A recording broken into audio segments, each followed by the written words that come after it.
Most people think working harder guarantees better results. It doesn't. In fact, there's a point where doing more actually makes everything worse. You put in more hours. You push harder. You stay consistent. But somehow, your progress slows down. Your decisions get worse. And the gap between effort and outcome keeps getting wider. That's not bad luck. That's structural failure. You're not operating in a system where effort scales. You're operating in a system where effort compounds your mistakes. And the more pressure you apply, the faster things break. This is where most people double down. They think the answer is discipline, more focus, more grind. But that only accelerates the collapse. Because the problem isn't how much you're doing. It's how you're doing it. And more importantly, it's what you're not seeing. There's a different way to approach this. But to understand it, you have to stop assuming that effort equals progress. Because right now, it doesn't. You're still moving, but nothing is changing. That's the first sign. You're not stuck because you stopped. You're stuck because you kept going the same way. Most people run on patterns they never question. Wake up, work, repeat. And for a while, it works. But systems evolve. Markets change.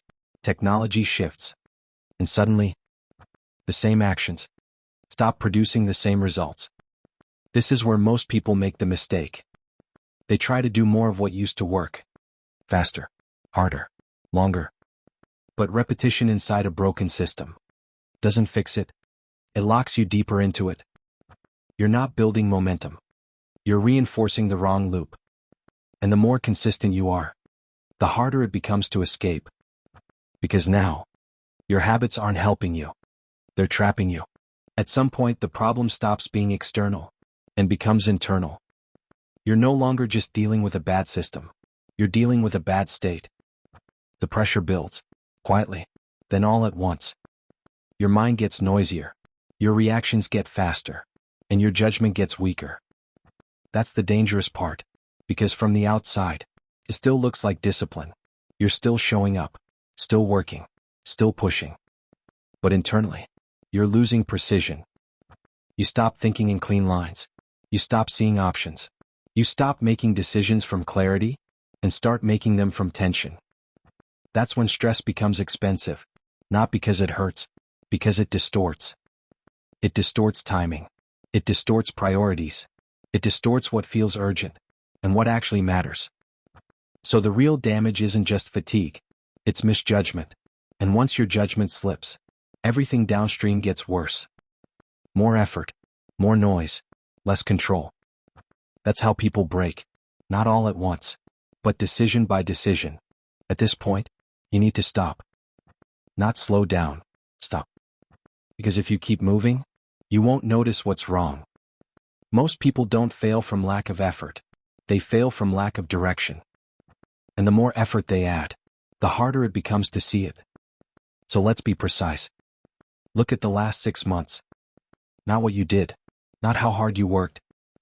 Look at what actually changed. What improved, what moved forward, what didn't. Because movement and progress are not the same thing. You can be extremely active and still be completely off track. That's the uncomfortable part. Because once you see it, you can't ignore it anymore. And if your direction is wrong, then speed becomes a liability, not an advantage. So before you try anything new, before you add more effort, you need to answer one question. Are you moving forward, or just moving? There's a reason this pattern feels familiar. Because it's not new. Hundreds of years ago, someone already solved this problem. Not in theory, in reality. Miyamoto Musashi. Not just a swordsman, a strategist. He didn't win because he moved faster. He didn't win because he worked harder. He won because he understood something deeper. Positioning. Before every fight, he had already decided the outcome. Not with force, with perspective. He didn't react to situations. He shaped them. And most importantly, he wasn't attached to movement. He was attached to clarity. That's what most people miss. They think action creates results. Musashi understood. Action only works when the structure is right. Otherwise, it just creates noise. More effort, more movement, less control. So instead of asking, "What should I do next?" he asked something different. "What is actually happening here?" And until that answer was clear, he didn't move. That's the difference. Not discipline, not intensity. Clarity before action. That's where everything starts. So if clarity comes first, then the next question is simple. Why is your execution still broken? Not weak, not lazy, broken. Because most people don't have a problem with effort. They have a problem with direction. And once direction is unclear, execution starts to fragment. You try to do everything at the same time. A little bit here, a little bit there. And it feels productive. But it isn't. It's scattered force. And scattered force creates weak results. Musashi never fought like that. He reduced everything down to what actually mattered. Not 10 moves, not 5. One decisive action. That's what most people can't do. Because cutting things out feels like losing. But it's not. It's concentration. And concentration creates impact. So the problem isn't that you're doing too little. It's that you're doing too much, without structure. Too many tasks, too many directions, too many priorities. And when everything is important, nothing is. That's the key problem. Not energy. Execution. Even if you fix execution, there's still another problem. And this one is harder to see. Because it doesn't show up in your strategy. It shows up in your reactions. Pressure. Uncertainty. Things not going your way. This is where most people break. Not because the system is impossible, but because they can't stay stable inside it. At first, it's small. You hesitate. You second guess. You feel the need to react. And the more unstable things become, the faster you move. But faster doesn't mean better. It usually means worse. Because now, you're no longer acting from clarity. You're acting from tension. And tension distorts everything. Your timing, your judgment, your priorities. So instead of adapting, you start overreacting. And over time, that becomes your pattern. Musashi trained for this. Not just technique. State. The ability to remain still, while everything else moves. That's excellent. Not strength, not intelligence. Stability under pressure. And without it, even the right strategy falls apart. At this point, everything comes down to one thing. Not your strategy, not your effort, your reaction. What do you do when things don't go your way? Do you slow down, or do you rush? Do you observe, or do you react? Because that moment decides everything. Most people think failure happens outside. It doesn't. It happens in the gap between what happens and how you respond. That gap is where control lives. And most people have none. They react immediately.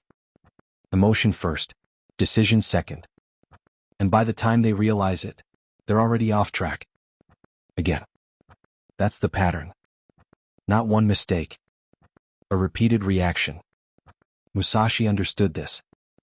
He didn't just control his actions. He controlled the space before action. The pause. The stillness. That's where power is. Not in movement. In restraint. So the real question isn't, what should you do? Is this, can you stop before you react? Even if you fix your reactions, there's still one more problem. And this one is quieter. Because it doesn't feel like failure. It feels like progress. You're moving.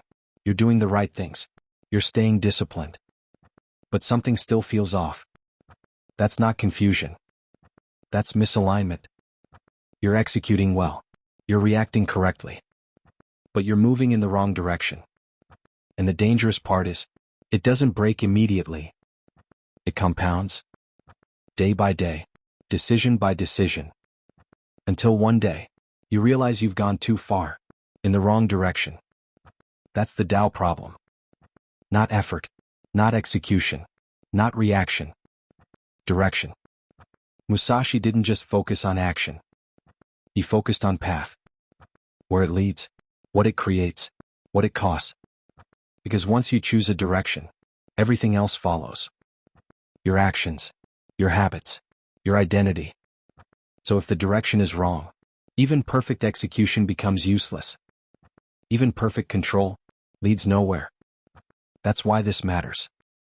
Not what you're doing, but where it's taking you. At this point, it's no longer about strategy. It's about identity. Because under pressure, people don't rise.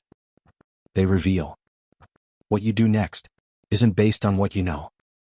It's based on who you are. And most people fall into one of three patterns. The first one is the quitter. When things get hard, they step back. They tell themselves, it's not the right time or the right situation. But the truth is, they couldn't hold the pressure. The second one is the camper. They don't quit, but they stop growing. They find a level that feels safe, and they stay there. No risk, no discomfort, no movement. And then there's the third. The climber. Not the fastest, not the strongest, but the one who keeps adjusting. Who keeps moving, even when it's unclear. Not reacting, not rushing, but adapting. That's the difference. Not talent, not intelligence. Identity.